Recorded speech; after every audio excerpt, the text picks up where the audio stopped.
Qatar में international brands के बहुत सारे रेस्टोरेंट जो हैं उन्होंने अपने डिलीवरी जो होती है इनकी सिस्टम उनको पेड लीव्स के लिए भेज दिया है।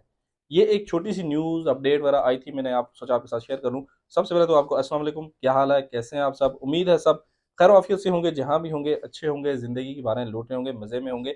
और जनाब ये जो न्यूज़ थी, और मेरी वीडियो के नीचे क्वेश्चन भी आए हुए थे लोगों के, और यही था कि आर्डर्स बहुत कम आ रहे हैं और इसकी क्या वजह हो सकती है। तो वजह आपको मालूम है, जो यहाँ पे बाइकआउट वगैरह का सिस्टम चल रहा था, तो वो बड़ी तेज़ी से के साथ चल रहा है और कामयाबी के साथ चल रहा है। और उसके अल्टरनेटिव जो हैं, जो आपको मालूम है, जैसे तुर्किश रेस्टोरेंट वगैरह हैं, उसके बाद जो बाकी हैं लबनानी रेस्टोरेंट वगैरह हैं, उनकी तरफ लोगों का ज़्यादा रुझान है इस वक़्त, और वहाँ पे काम ज़्यादा है। जबकि दूसरे जो ब्रांड थे, जैसे आपको मालूम है, उनके साथ वो सिस्टम चल रहा था, तो उस वजह से उन पे कम है। और जो न्यूज़ थी वो ये थी कि जो इंटरनेशनल ग्रुप है रेस्टोरेंट्स का, उनका कतर में जो है वो एक बड़े नंबर में लोगों को, जो उनके डिलीवरी के जो एम्प्लॉयज़ थे, उनको पेड लीव दे दी है। और उसकी वजह जो है वो यहाँ पे ऑर्डर्स का कम होना है, क्योंकि जो नंबर ऑफ ऑर्डर्स हैं वो बहुत कम हो चुके हैं।